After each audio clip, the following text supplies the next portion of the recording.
What's up, everyone? Welcome to the horror show. I'm Cecil Laird. I'm Susie Von Slaughter. I'm Ian Fuego here. A little bit of a different set here. We are going to go ahead and do our haul video from Mad Monster Charlotte, mostly because we're going to be separating once we get back to Phoenix, and we won't have time to shoot it until Sunday. And I don't even know. I was hoping to get the podcast about it done today, but we'll probably have to wait until Sunday. So we're just going to show you what we got from the convention. So yeah, that's Susie's. Yeah, so. She's very proud. I saw it. It was like love at first sight. I heard music, doves flew, and I was like, And then they got shot and killed, and then yeah. that too. It was That like was a John after. Woo, it was like a John Woo movie. So Fuego, do you want to do yours, or do you want to do some of mine first? Wow, my I mean, shirt is unraveling.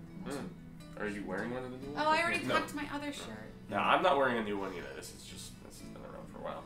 This was the first thing that I got at the convention. We were walking around previewing the floor, and then we realized there was a second floor. We were like, oh my god. But Oh god. yeah, this was the shirt that I saw, and I was like, dude, I have to have this. I have to have this. Shebanga. Check it. Yeah, it's pretty dope. It's like a Contra Predator mashup. It's rad status, as I like to say. And I think you got the same shirt, didn't you, sir? I did. I got that's the Hunter's one, right? Are we showing Exactly. all of them? So I got that. Yeah.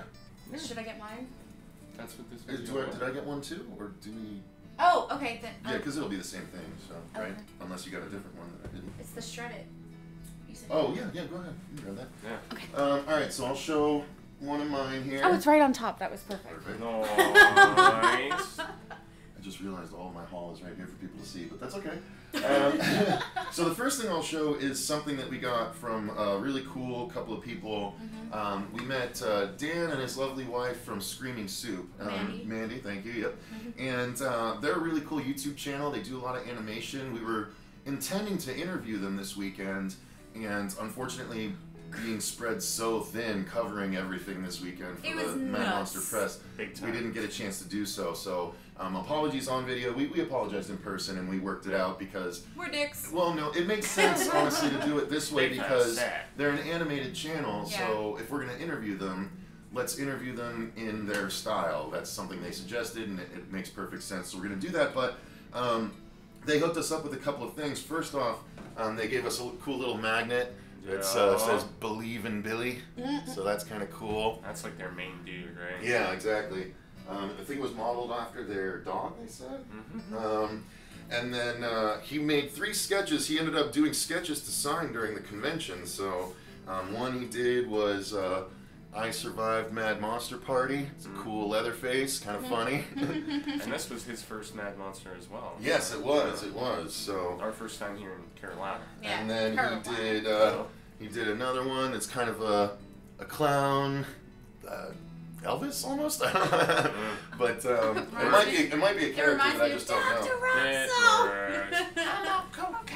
And then finally he did, of course, the man, the chin, the legend, Bruce Campbell.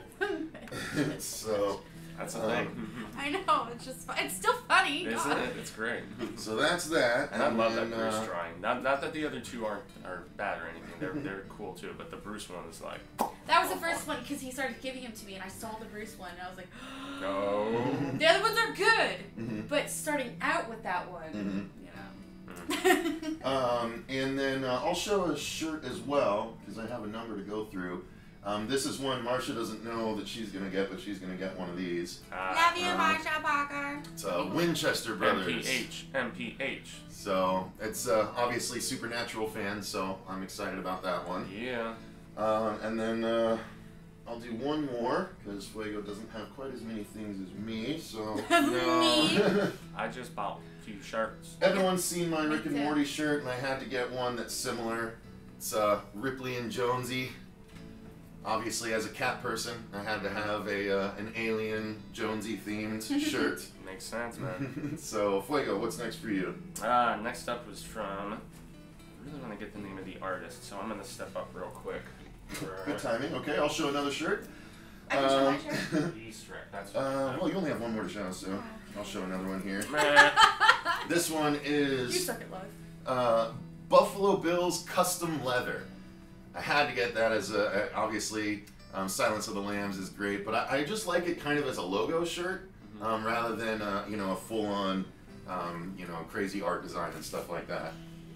It's like only people in the know will know exactly what this is from. So, all right, go ahead, Fuego. Yeah. So since I want to actually give shout-outs to the people who have designed these. So the Hunters one that I showed earlier, that is from punkstuff.com, and that's actually a bunch of Cecil shirts are all from that guy as well. Yeah. Yep.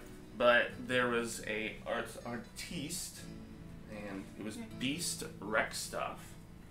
And so, yeah, he actually does all of his own original designs, and I thought that, since I have a Skeletor one, I thought that this was another really cool riff on just the whole Misfits logo that everybody has seen done to death, and I like silly variations of this that kind of, you know, I just love mashup stuff, and I used to buy prints of things like this all the time, but then my house was so full of prints, and I'm cycling things around and whatever.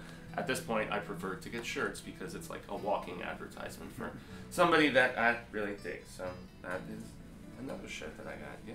Alright, so I'll do a Skipping couple Susie more. Pushy Poe.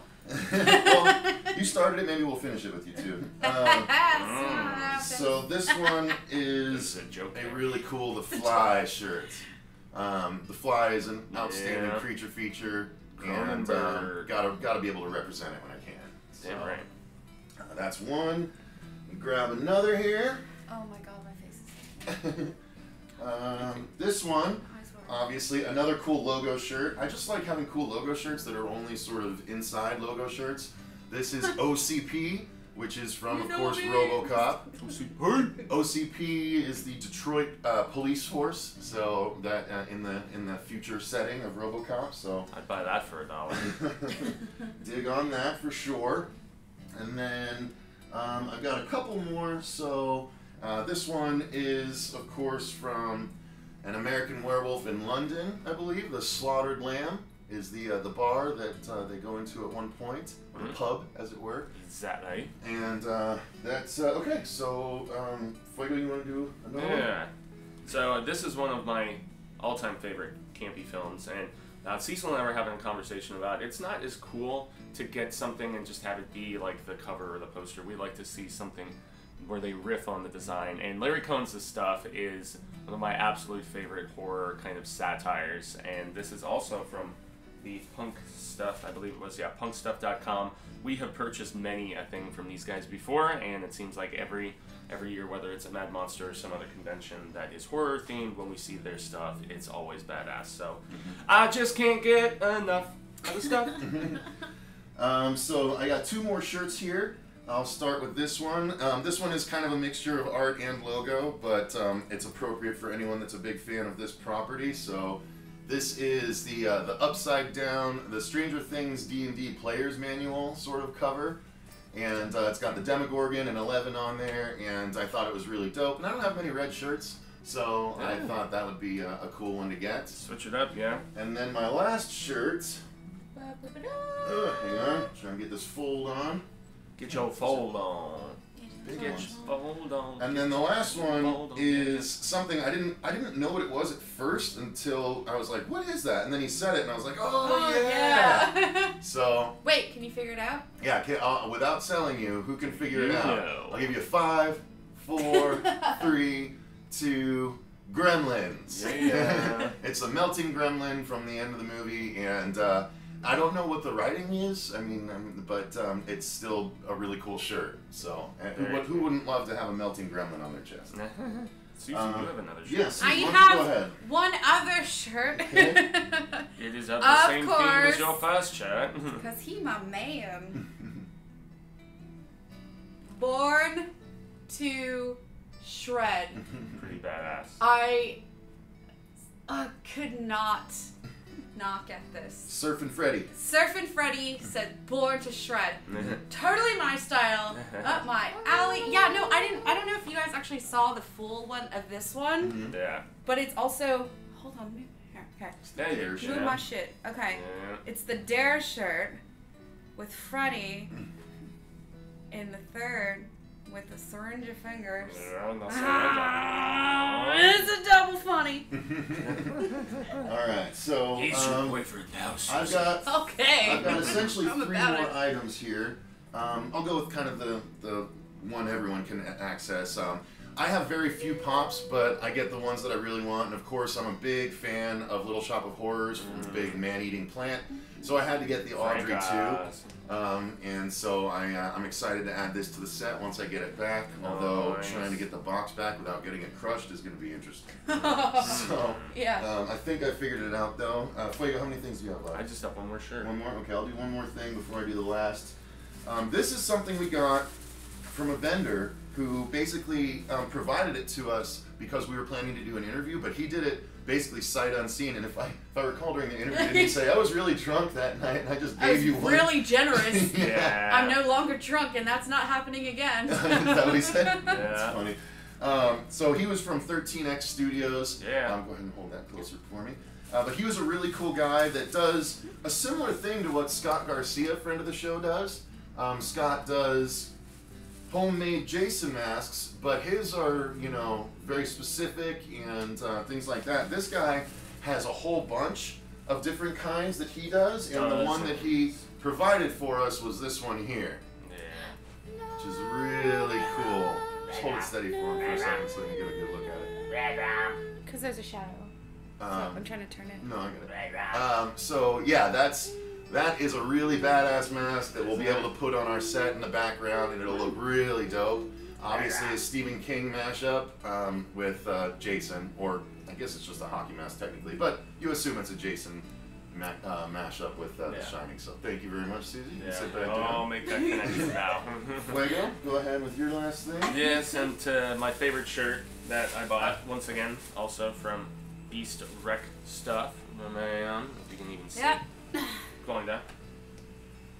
This is one that taps into my childhood because I have very fond memories of going to this now defunct store with my yaya when I was really little. Yeah, it's a really cool shirt. Toys were us. It's kind of sad, right? You've got the ostrich. The What was it? The dead giraffe. Oh, it was a giraffe. That's right. Yeah. Why did I think ostrich? Because that thing looks like an ostrich. That's why. Yeah. Never grow up, never say die. 1957 to 2018. Yeah. We miss you, Toys R Us. I remember very fondly talking my yaya into getting Mortal Kombat for me on Sega Genesis because my parents would not allow me to get it. So I'm like, I'll just have her go to the store with me and buy it for me. Using his Toys yaya. R Us. Toys R Us. Yeah. So that was my last one. Toys were us. So the last thing that we got, it's technically two things, but there's kind of a story behind it, which we'll tell on the podcast. But there was a booth run by a man named Robert, who was a cool guy, and he does essentially skin things, like he did skin lampshades and skin Ouija boards. If Leatherface decided to open a shop. Yes, yeah. Well, he did. It was a barbecue place, but Well, the whole. But decided to get to interior decorating. yeah, exactly. If it was a Texas Chainsaw IKEA, Mrs. that's Leatherface. what it would be. Yeah. So that's what he would have. But we couldn't. Obviously, there's not really a great way to get a lamp back across the country or a lampshade. Oh, trust me, we were trying to figure it out. Yeah, but also it was they were pricey, so we didn't go that way. But he had something else there that was really cool and that I thought absolutely was something necessary for the set. Oh yeah. But before I show that, he also gave us a little something here. Just because of a little mix-up that we had, which again I'll tell the story in the podcast. But he gave us a little keychain there. It's a little nip. It's a little nip. It came off. So we got that back on, Susie. Keychain. I think this will probably just hang on the set too, because I don't think any of us could put this on our keys and not look insane. I'll do it. So the other thing was, it's actually really, really cool, and I want to get close and show you the interior of it. But we got our very own Necronomicon. And it's full leather, and it's like worn, and like the spine is coming apart a little bit. It looks great on the back, and it's really like, it's cool rubber leather, and on the inside he actually he didn't bind it, because he wants people to, if they want to add pages or anything, you can do that, but he did all the artwork, and he did the weathering, and he basically did all of the lettering, or whatever kind of letters you might call that. Like, this stuff is really, really neat, and it's obviously very, very reminiscent of the Book of the Dead from the Evil Dead series. And this was just really cool and something we were unable to, I was unable to pass up. It's just going to be too awesome on the show. And it's such a clever, neat little way. I've seen other Necronomicons, but they're always a little too nice, a little too pristine, you know what I mean? This is raw, nitty-gritty. Yeah, this feels like a book that, you know, it's kind of falling apart. It's not something you'd want to really mishandle. It's going to open a portal to hell in your bedroom. It looks Exactly. bound in human flesh. So that is the Necronomicon. I'll try and get links to everything in the description box of this one, but we did do an interview with this gentleman, so that interview will be coming soon. You'll be able to see his lamps and all that stuff. I love lamp. But for now, that's going to do it for our haul from Mad Monster Charlotte's 2019. What a great time. God, you guys should have seen us yesterday and the day before. We were Not like tired. this. Oh my God. Dying. We were essentially walking zombies in this. Yeah, pretty much. But yeah. it was a fun trip. Again, we're going to do a podcast and go over everything next time we get together, likely on Sunday. But for now, thank you guys very much for watching. Until next time, I've been Cecil Laird. I'm Cecil Von Slaughter. Gracias, I'm Jaime and Fuego. And remember, stay scared!